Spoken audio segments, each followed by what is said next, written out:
Hey guys, welcome back to Universe X, and today we're going to start actually putting matches back on the channel. This one's a little raw. It was done in person and I didn't have the right equipment, so the view is a little wonky, but I will be fixing that in the future, trying to amass the funds now that I'm currently kind of in between jobs doing content creation, keeping certain things afloat. So I will try to see if I can get a better arm just so you guys can get a better angle when I do this again, and I'll try to do my best to edit it to make the viewing experience as clean as possible for everybody watching. With that being said, the match is going to be between Reboot KidKu and the new blue DeadKu deck from Dawn of the Z Legend. So I hope you guys enjoy, and if you want to see stuff like this more in the future, let me know in the comments, like the video so it trends, and if you want to join the Universe X fam, we are so close to 2K, just go down in the description, hit that, well, go down in the video, hit that subscribe button, and I'm not saying you have to, but if you just need that reminder, that little slight push, there it is. Happy to have you guys watching, and let's get into the video.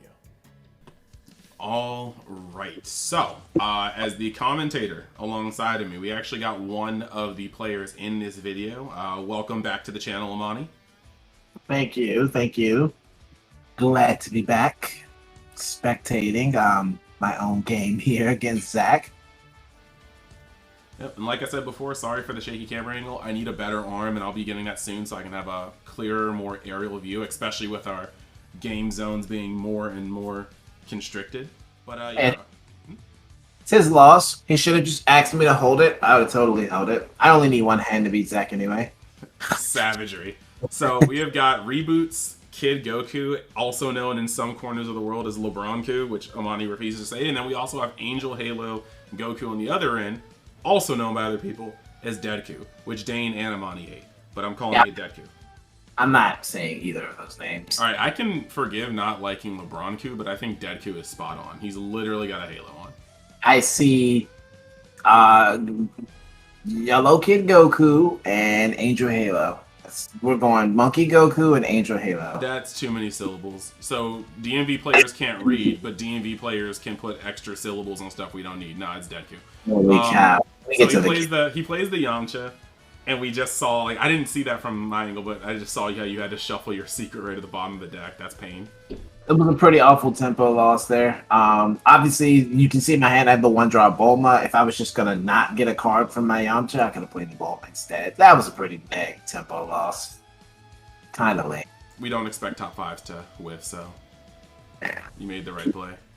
Zach goes West Kai into North Kai. So, Angel Halo, both of these are relatively new decks, so of course we try to move as fast as we can to keep these videos from being 5 years long. But for those who don't know some of these cards, so the Monkey Goku searches top 10. He'll grab either a Bulma or a Yamcha with a cost of 1 or a 1 cost unison, right? So that's the idea here, is we're just kind of going through the top to look for Bulma and Yamcha cards, while on Zach's side, he's trying to generate 3 Angel Halos to his discard pile so that he can get himself awakened. And then he just cycles through the Angel Halos and the Another World battle cards in constant succession. So here we are with 2 one-drop Bulmas.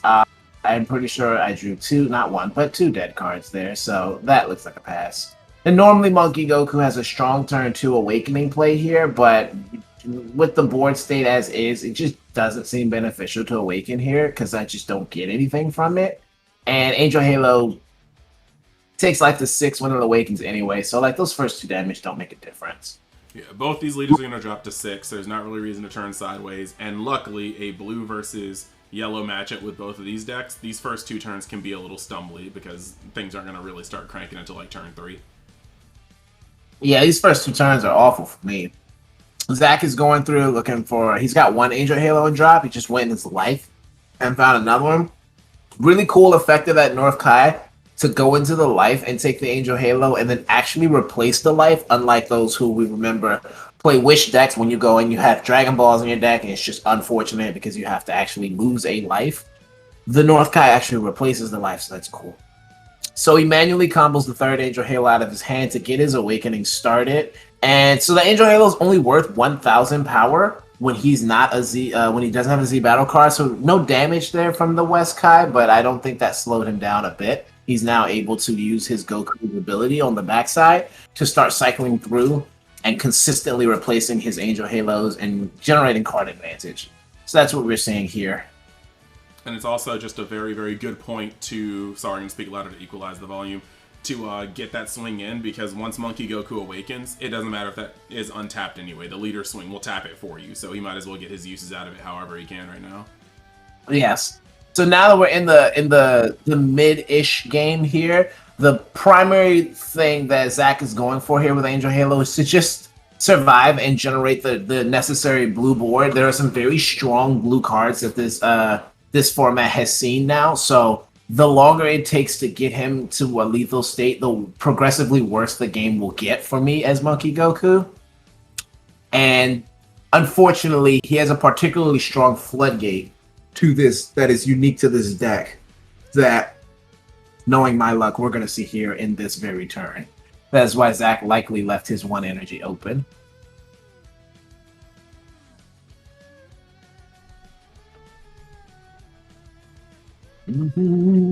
Never takes this long to think of a play, must just not have anything at all. Yeah, it must suck bricking on camera against your homie. Oh. It's okay. Stick in the Bulma Unisons, and all the Gokus are going to come down with 5k more power, which turns all these 10k barrier non-threats into 10k barrier threats. 15k barrier. 15k, yeah, you're right. Yeah. Just... So the premise of the Monkey Goku deck starts it leans heavily on the back of this Unison. So it's very important that when you get this Unison down that you do have ample protection. It is only a 1k. So as you can see, anything on Zach's board can attack it. So it does become very important when you get it down that you're able to stick it to board. So you either need a nice supply of energy and defense cards, or you need to get it down really early before that window of opportunity opens for the opponent. Let's see where we go from here. A Yamcha. Okay.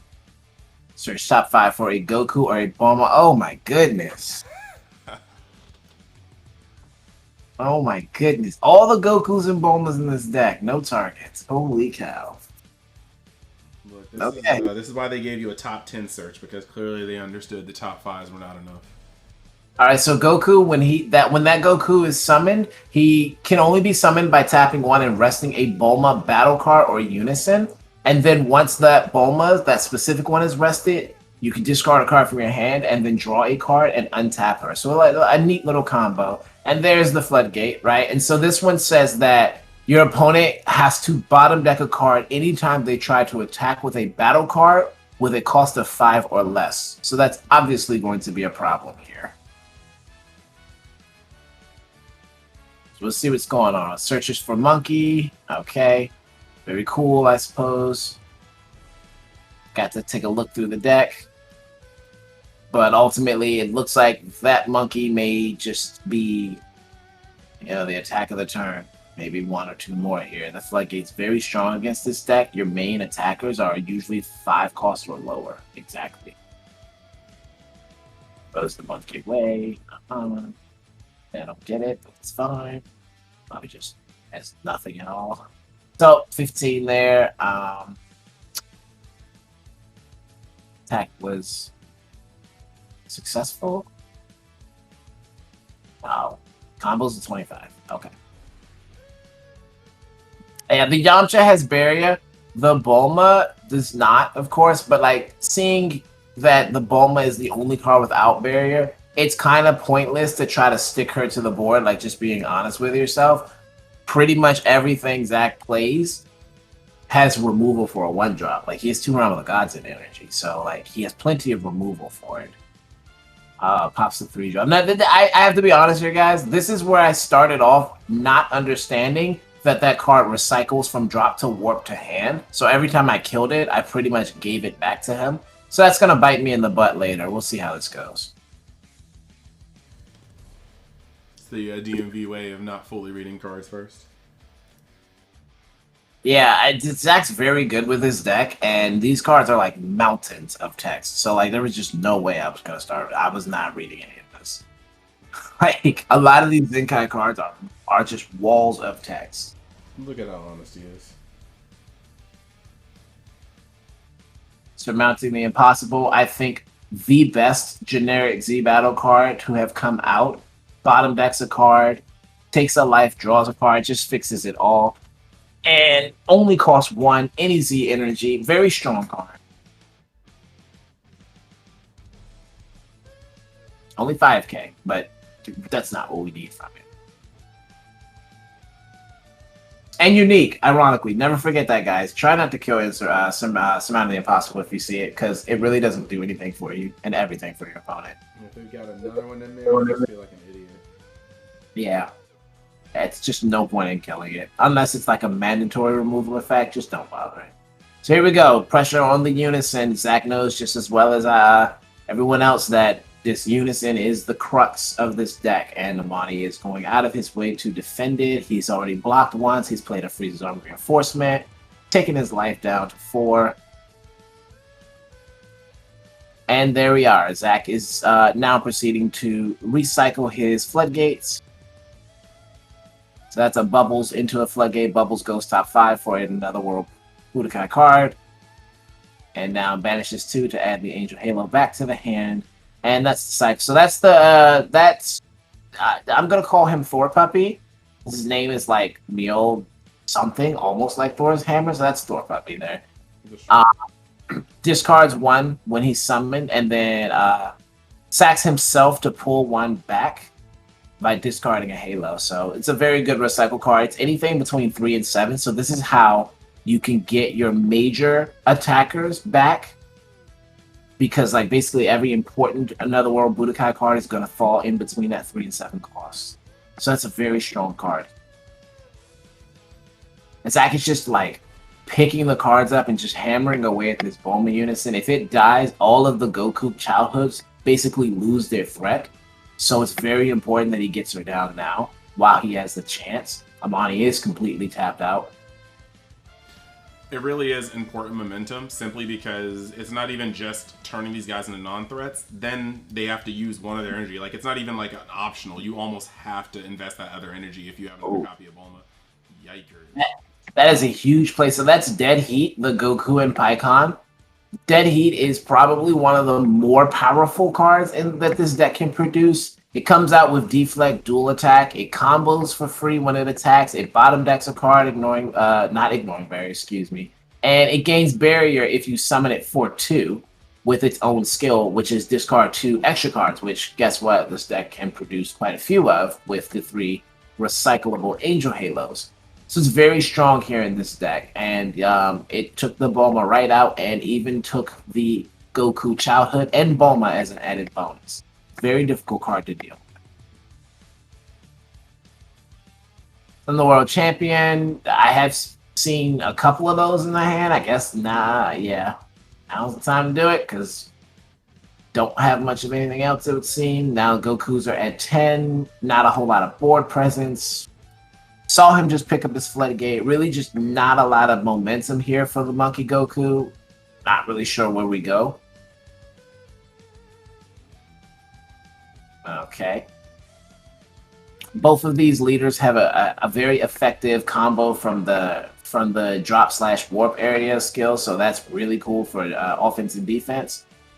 Except that unlike the Monkey Goku, his Angel Halo can actually use its ability on offense and defense. That's really cool. The Monkey Goku can only do it when it's the player's turn. So a bit of a crutch, but you know, can't have it all. It's almost like Yellow's got a bunch of nice defensive cards. Okay, so of course we know the monkey, whenever it attacks, it taps another card on my side of the field and then taps everything that isn't energy on my opponent's field. Of course, it doesn't ignore barrier, but it does tap everything except energy. So going back to Spencer's point earlier in the game, if you aren't using it, you are losing it against this deck. If it doesn't have barrier, it's going sideways anyway. So might as well get the value from it. Case in point, the Calamity Challenger blocker that Zach played, he attacked with. There's no real sense in trying to keep a blocker out.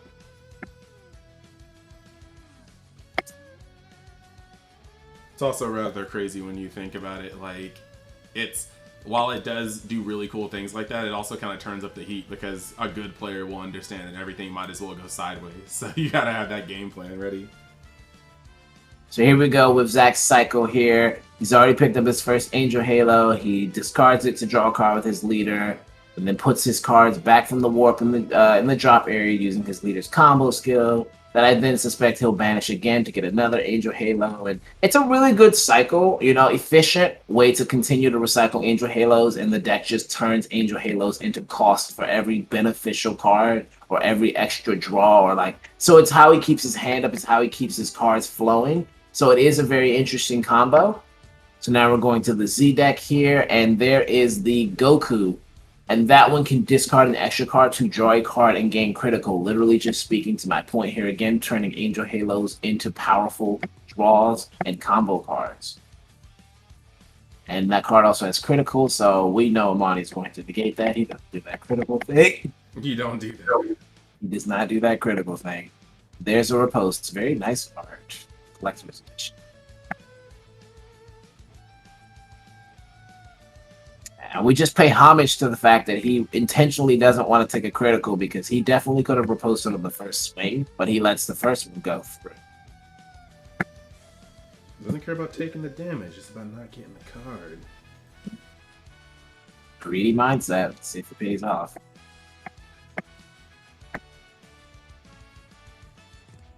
Looks like Amani's hand is kind of coming together. He just drew his Mira. I do see some coolers. I see his Gohan Piccolo secret rare. Not a lot of individual card quality here, however. He's going to need to land some attacks, and Zach's left all of his energy open, so it's unlikely anything goes through here without a cooler. So there's that Floodgate. That ever so annoying Floodgate that we've seen now for the third time in 3 turns. Bulma Unison is back at last, and Explosive comes right behind her doing his thing. So a slow start back on track. Let's see if this works out for him, though. He's now under the Floodgate. It's not a complete stop, right? It's similar to the baby's minion Gohan. So if it's a 5 cost or lower, you bottom deck 1 single card. It's not too harmful the first couple of attacks, but you do have to make them count. You are giving up a very powerful resource to attack. You can't make these attacks worthless. Whoa. Caught him slipping, blocked him.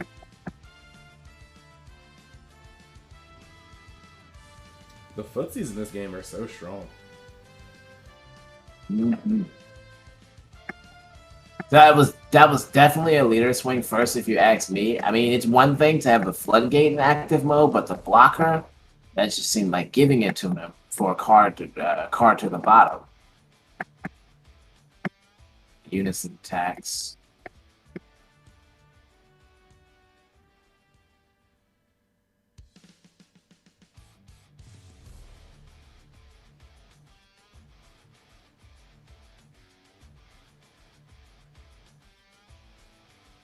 Oh man, is he considering comboing on the Unison swing? Oh man, 6K. Oh man. Oh man, where are we right now? 6K to 15. Just goes -1 from hand. Oh, I remember this play. Ah yes. Ah yes. Alright, can we cut the camera off for just a second? This is fair. Okay, so he coolers the Dimension Magic, right? And I remember because here we are thinking we were going to Z Awaken and get this quality double strike, Gohan Piccolo. It was going to be a massive combo. And Zach stops us and reminds us that we're still at 4 life and ruins the entire team. This is probably what seals the game. Too bad. Gotta pay attention, people. Pay attention.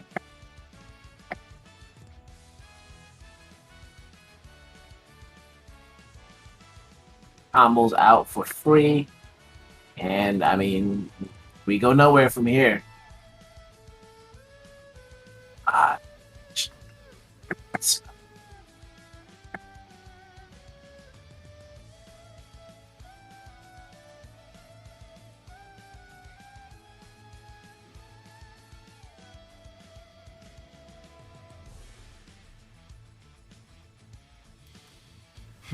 Sometimes we do be forgetting how our life is set up, especially when it's been so long. You can smell the desperation in that last attack. Okay, the good news is we haven't traded any powerful defense cards yet. So maybe this doesn't end the way we think it's gonna end. Maybe he just riposts here. All right, he's not totally out.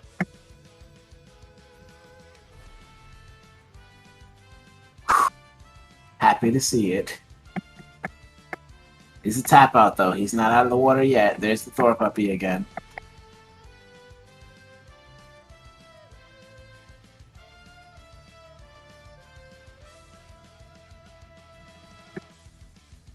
And okay, so we're attacking riposte.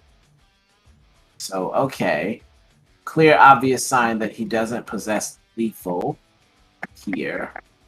He is swinging on my come into play negates. Clearly, this man. Yeah.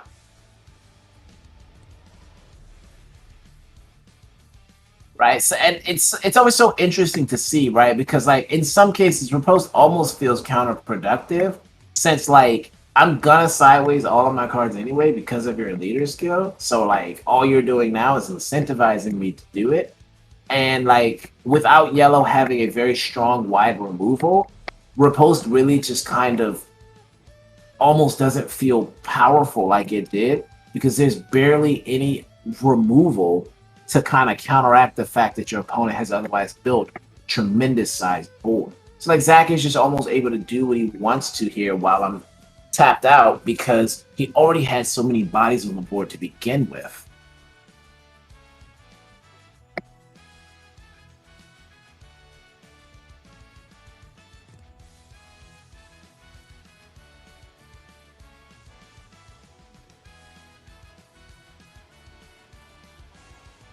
There is the triple strike, Another World Blitz. This was a huge boost for blue this set. Another World Blitz is an extremely powerful card. Draws a card, so it starts off replacing itself. Triple strike, deflect, barrier, blocker, all the keywords it needs. Untaps itself, untaps an energy. Bottom decks as many battle cards in play as you have extra cards in your grave. I mean, this card just does it all, people. For 4 energy, all you have to do is make sure you have no battle cards in your graveyard, which Angel Halo is particularly adept at, being that it banishes its battle cards to return its extra cards to hand. So this is a very strong card here, and gives him the consistency between his energy for his floodgates and an additional blocker that can't be answered by the normal realms of Monkey Goku. So this is a very strong card to see here. What do we have to answer? A Yamcha. That may hit this time. Are we 0 for 3 this game? 1 for 3. Yay. Let's see. We got a long way to go with 1 open energy. Okay. Plays the dual attack 15k. Starts off with it because there's the floodgate. Okay. Yeah.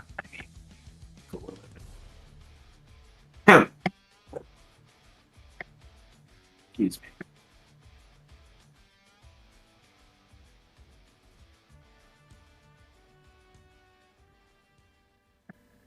Just search my monkey instead. Interesting.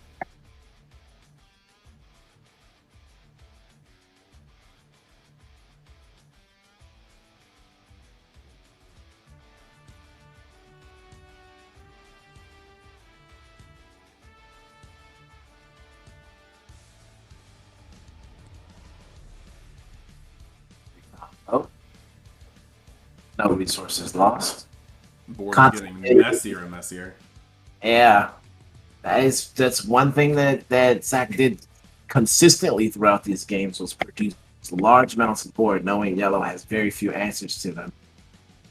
Especially because you don't want to really do anything to them. You don't want to give him the floodgate back. The only place where it's safe is on the field, ironically. And then, of course, the other half of this board are really just like stackable 15k attackers that have already gained their value from last turn.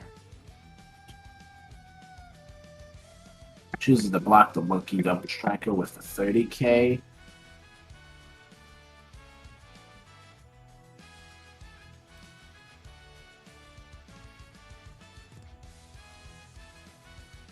This makes me so sad because I know exactly why he's thinking.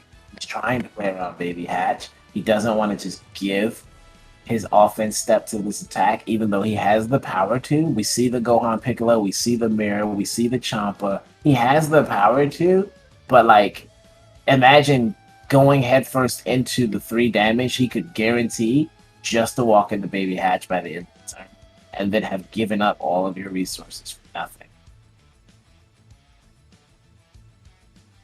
So many super cards. Like, he just has so much power in his. You have a lot of value in your hand. How many cards are in there, though? It looks like it's starting to flag, but you still have gas in there. Yeah, I mean, having all 4 super combos, Mirror and Champa, Gohan Piccolo, and the free explosive, I don't think you really need too many other cards. That's really going to burn through his resources to out combo here. As you can see, this is now 3 super combos we've gone. Mind you, remember, this Gohan Piccolo is a single strike. So if this is any indication, he cannot afford to take this damage in his own mind from 4 life. You know, and that just kind of puts it in perspective for you, right? 3 open energy is Mirror, Oolong, Champa, right? So if he takes it and he goes to 3 while he's tapped out, there is no healthy way for him to evade the remaining damages. And he's aware of that. He's playing very intelligent here. Though it may have cost him a lot to block that, that does keep him safe.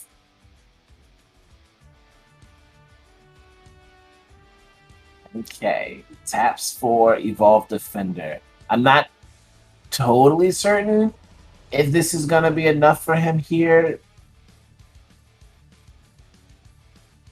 I mean, obvious indication that he has no other defense cards in his hand, and I guess he's just trying to get through. With that Floodgate active, he can't get a successful board clear, but I mean, and he goes for leader. That's interesting. Okay, maybe Full on top. goes -1 to gives him +1, I guess. Okay. Oh, sure.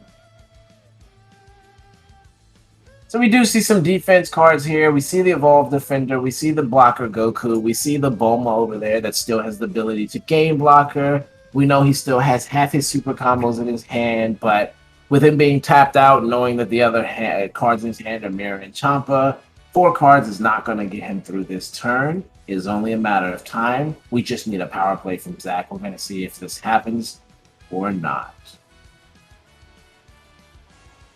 So we're starting off small. Very intelligent start. Can't Floodgate here. Freeze's Armor Reinforcement's not worth. And you're basically poking 15Ks to pull super combos would be a totally bad trade. This is just not a good spot for Monty here. He takes both damages. Goodness. The awkward moment where you literally don't have throwaway cards. Yeah, that's just not a good spot here. I mean, he could have super comboed out of 1, but like, what is the value in that, right? It's just going to get worse from here. What the? Isn't this the 3rd time he's played this? Now he wants to read it? Slow play? No. No. This guy, I swear. It goes to Gohan Piccolo. Alright. He preps his Bulma to game blocker to make sure, I guess, that he's not dead here. Can't expect too many more plays from Zach at this point, right? We've got another swing. We've got a leader swing. Kind of feeling like it's slowing down a bit here. Still have Evolved Defender skill. Maybe he makes it. I don't know. I think Zach smells blood here. That's a lot of open energy for a blue deck. I'm very nervous. And he's got a ton of Z energy too. So here we go. We're bringing back our crit guy. Yep. Yep. Free turns Angel Halo into a free draw for a critical gain. Yep. Didn't even add it back to his hand. We knew exactly where he was going with that. So now that all the blockers are gone, here come the criticals. Holy cow. Oh boy, this is gonna be a long turn. I don't think he makes it, guys. This is. Oh man, Zach still has so many resources left. And there it is. There's the first of only 2 potential remaining Supercon.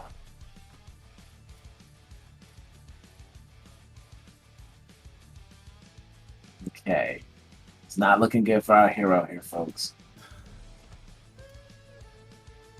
Taps. Goku catching hands from DeadKu.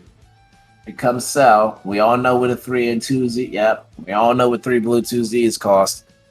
That's a Cell. Okay, well, I mean, that could be worse, right? Cell's mandatory, so that triggers Monkey. That'll at least bring a blocker back, and he can't get Evolved Defender. He can't detach, right? Because of the new ruling, since he has a Z battle card, it won't go to Grave, so he can't actually get the Cell to untap itself. So, I mean, that could have been worse, I suppose. Now, note that this was before the ruling got changed to him not being able to suck up Z battle cards at all. Correct. So, currently, the moment he tried to suck up that insurmountable, it just would have left the board. Oh my goodness. Now we see why he didn't baby hatch him. Wow, see, just gets punished for playing around baby hatch all this game. Find out it's Kyle Cannon. Now, there's no way he survives this. That thing's triple attack, and he just gave him 6 energy back. Wow. Wow, and it was right after I think he used his Evolved Defender on this on the Cell, so like he's really stuck now. It's actually very, very disgusting considering that I'm still going to hold it and say that Hatch is optimal. Like, this card isn't the card you play around. Like, I mean, like, if he expected it to be this card, Evolved Defender wouldn't have touched Cell. It just That's wouldn't it. have even chilling. So that's game 1, guys. That's Yep. game 1. Let's take into consideration Kyle Kim being an extremely strong secret rare here in this moment pulls the game out. Like all of the for the 3 attacks of 40k that he had, he still had 6 energy open by the time he was done. Like there was no way that this turn was gonna go well. True, it is what it is. Well, I will say, guys, that was like a long game 1, but I hope you got some more insight into both the Monkey Goku deck, which you should see more and more at these top tables more often, as well as the Angel Goku, Angel Halo, DeadKu, whatever you want to call it, deck that you might see. Alright guys, so there you have it. We had a really, really intense back and forth game 1 that was closed out by actually the newest SCR. So for anybody kind of wondering whether or not you'd want to play that over Hatch, I'm not saying there's a better option, cough cough, I think it's Hatch, but you can see that there are some merits to playing this new SCR if the deck has the gas around it. So yeah, I hope you guys like part 1. We're going to get into part 2, and you'll be able to find that in the next couple of days. Got a weird upload schedule coming up, but in the future, not only do we have actually, you know, I'll talk about that schedule in another video because I want people to be able to come back to this and just see the games. But we have a whole lot of stuff coming up. So like I said, if you're not already a part of the Universe X fam, just go on there, press that subscribe button, and we'll keep the content flowing. Thanks, and I'll see you next time. Later.